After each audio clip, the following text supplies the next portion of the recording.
दुनिया भर में एक से बढ़कर एक जासूसों की कहानियां भरी पड़ी हैं, लेकिन वहीं भारत में एक महान जासूस भी हुए जिन्होंने पाकिस्तान की कमर तोड़ के रख दी। नाम Ravindra Kaushik, the black tiger of India. Black tiger कहे जाने वाले रविंद्र कौशिक 70s के दशक में पाकिस्तानी आर्मी के मेजर पद पर थे। वहां से इन्होंने अपनी बहादुरी और इंटेलिजेंस के चलते भारत को ऐसी ऐसी खुफिया जानकारियां भेजी जिससे पाकिस्तान की हर नापाक हरकत को चकनाचूर कर दिया। इसी ब्लैक टाइगर की खुफिया टिप्स से इंडिया ने 20,000 से ज्यादा सोल्जर्स को बचाया था। रविंद्र का जन्म 11 अप्रैल 1952 को राजस्थान के गंगानगर गांव में हुआ था।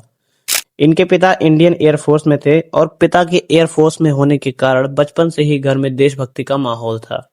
जब रविंद्र छोटे थे तब अक्सर चीन और पाकिस्तान आए दिन इंडिया पर अटैक करते थे, जिससे इनके घर पे अक्सर युद्ध की बातें हुआ करती थी। रविंद्र महज 13 साल के थे जब भारत और पाकिस्तान के बीच 1965 का युद्ध हुआ था।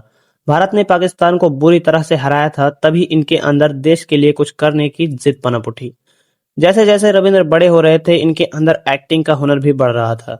SD विहानी कॉलेज से इन्होंने बीकॉम की पढ़ाई पूरी की थी। रविंद्र को एक्टिंग करने का काफी ज्यादा शौक था और इसी के चलते रविंद्र 1973 की गर्मियों में लखनऊ के एक नेशनल थियोरेटिक फेस्टिवल में अभिनय के लिए आए हुए थे।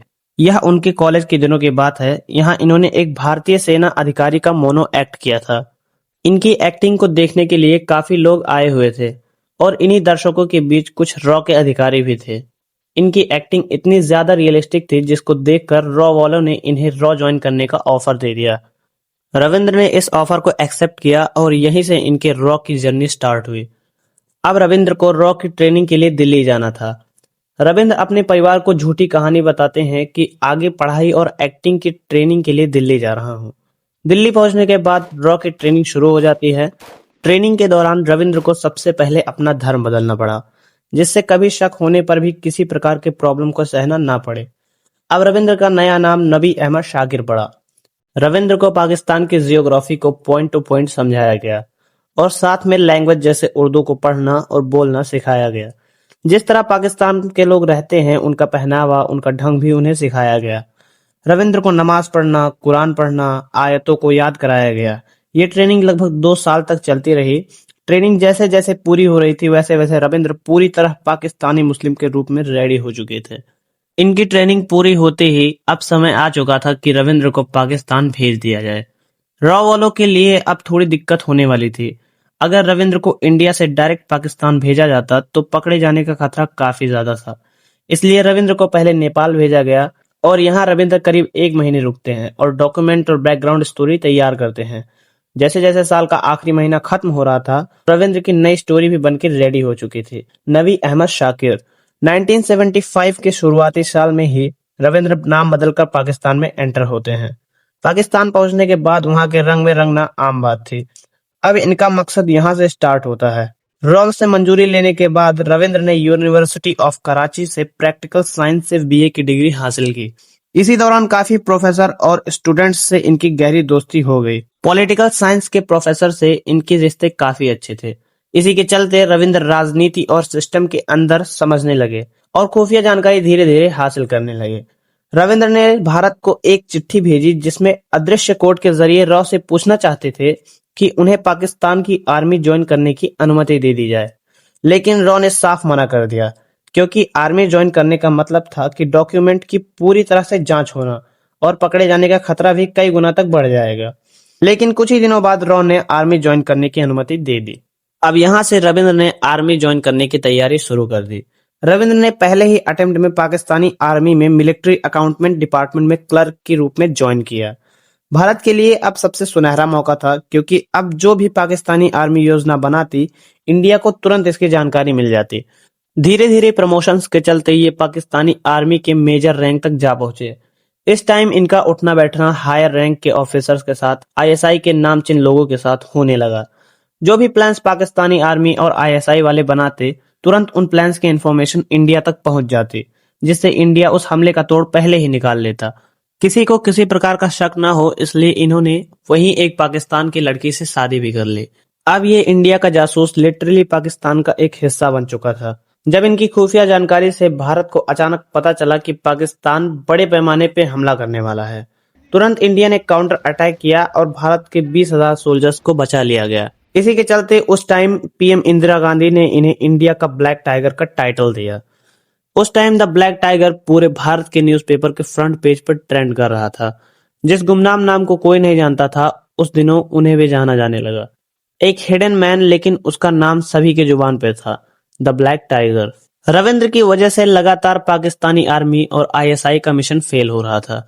अब आईएसआई को शक होने लगा कि शायद तो कोई डिपार्टमेंट में है जो इंपॉर्टेंट इंफॉर्मेशन इंडिया को सेंड कर रहा है, लेकिन कौन है ये जानना बहुत बड़ी बात थी। पाकिस्तानी आर्मी अपने हर सोल्जर के बैकग्राउंड और डॉक्यूमेंट की छानबीन काफी करीब से कर रही थी, हायर रैंक से लेकर लोअर रैंक तक सभी की। इसी दौरान कुछ एरर मेजर नवी अहमद शाकिर के डॉक्यूमेंट और इनके लोकल रिलेटिव में देखने को मिलता है, जिससे थोड़ा शक पाकिस्तानी आर्मी को इनके ऊपर होता है। लेकिन मेजर जैसे हायर रैंक पे होने की वजह से इतना ज्यादा ध्यान नहीं दिया जाता और इन्हें इग्नोर करके और डिपार्टमेंट रिसर्च करने लगती है। कुछ दिन बाद रॉ से खबर आती है कि इंडिया में इनके छोटे भाई की शादी है। उधर ये रॉ को भी एक कोडेड चिट्ठी भेजते हैं कि मैं इंडिया आना चाहता हूँ। रॉ इनके इंडिया आने का अरेंज करता है, लेकिन पाकिस्तान से डायरेक्ट इंडिया आना एक सेफ ऑप्शन नहीं था। पहले इन्हें सऊदी अरब लाया गया और फिर वहां से ये इंडिया आए। रविंद्र पाकिस्तानी आर्मी से लीव लेते हैं कि ये हज पर जाना चाहते हैं। हज जाने के लिए पाकिस्तानी आर्मी इनको एक लंबी छुट्टी देती है। इसके बाद ये पाकिस्तान से सऊदी आते हैं और वहां से रॉ वाले इन्हें इंडिया लेकर आते हैं। इंडिया में सबसे पहले इनकी फ्लाइट दिल्ली लैंड करती है। दिल्ली एयरपोर्ट से रविंद्र को डायरेक्ट रॉ हेड ऑफिस लेके आया जाता है। यहाँ ऑफिस में बैठकर Ravindra point two point Pakistan की आर्मी की हर छोटी बड़ी इंफॉर्मेशन रॉ को देती है। यही इनकी मुलाकात एक और नए एजेंट से होती है, जिसको कुछ महीनों बाद पाकिस्तान भेजा जाना था। इस एजेंट की बात अभी आगे वीडियो में होगी। रविंद्र को अपने घर जल्दी पहुंचना था। रविंद्र काफी सालों बाद अपने घर आए थे, इसीलिए शादी की रौनक और भी ज्यादा बढ़ जाती है। छोटे भाई की शादी हो जाने के बाद अब इन्हें भी शादी कर लेने के लिए घर वाले काफी ज्यादा फोर्स करते हैं। काफी ज्यादा दबाव के बाद रविंद्र सच कह देते हैं कि इनकी शादी एक पाकिस्तानी लड़की से हो चुकी है। इनकी ये बात सुनकर इनके घर वाले काफी नाराज होते हैं, लेकिन बाद में सब खुशी खुशी मान भी जाते हैं। धीरे धीरे अब रविंद्र की छुट्टियां भी खत्म हो रही थी। अब इन्हें फिर से पाकिस्तान जाने का टेट भी नजदीक आ रहा था। ये इनका आखिरी सफर होने वाला था। इसके बाद रविंद्र दिल्ली रॉक के ऑफिस पहुंचते हैं और दिल्ली से सऊदी की फ्लाइट लेकर सऊदी पहुंचते हैं। फिर सऊदी से डायरेक्ट पाकिस्तान की फ्लाइट से ये पाकिस्तान पहुंचते हैं। वापस पाकिस्तान पहुंचकर ये अपनी आर्मी ज्वाइन कर लेते हैं। जैसे भी कोई इंटेल जानकारी मिलती, इंस्टेंट वो इंडिया तक पहुंचा देते।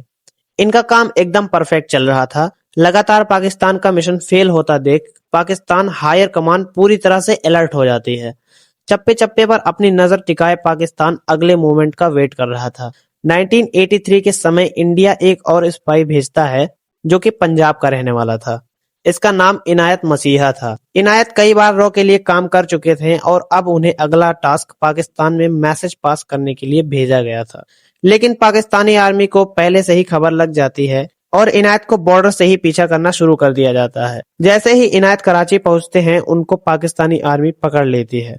काफी ज्यादा टॉर्चर करने के बाद भी इनायत कुछ नहीं बताते हैं।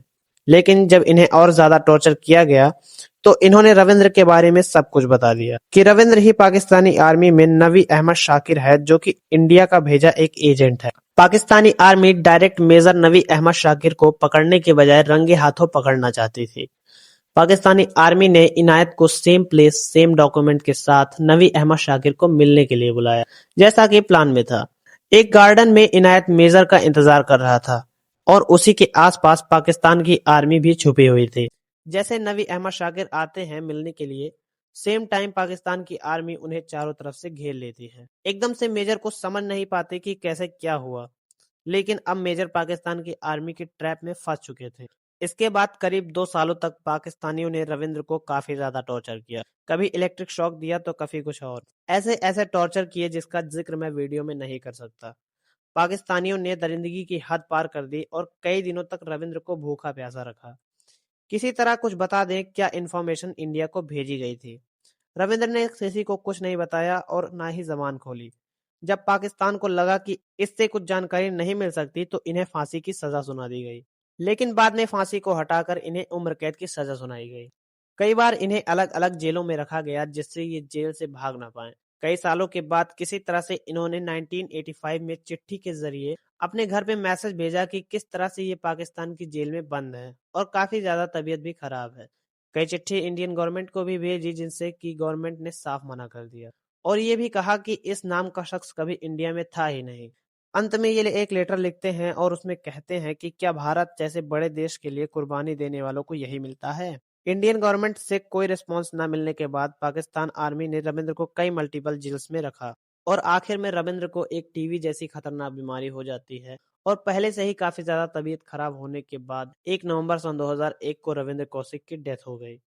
रविंद्र कौशिक की बताई गई स्टोरी और लेटर की वजह से ही यह जानकारी मिल पाई, वरना ये कहानी ये बलिदान पाकिस्तान की जेल में दबके रह जाती। इनकी बहादुरी की वजह से आज इन्हें इंडिया में जाना जाता है। इनको सिर्फ इंडिया में ही नहीं बल्कि पाकिस्तान में भी काफी लोग जानते हैं।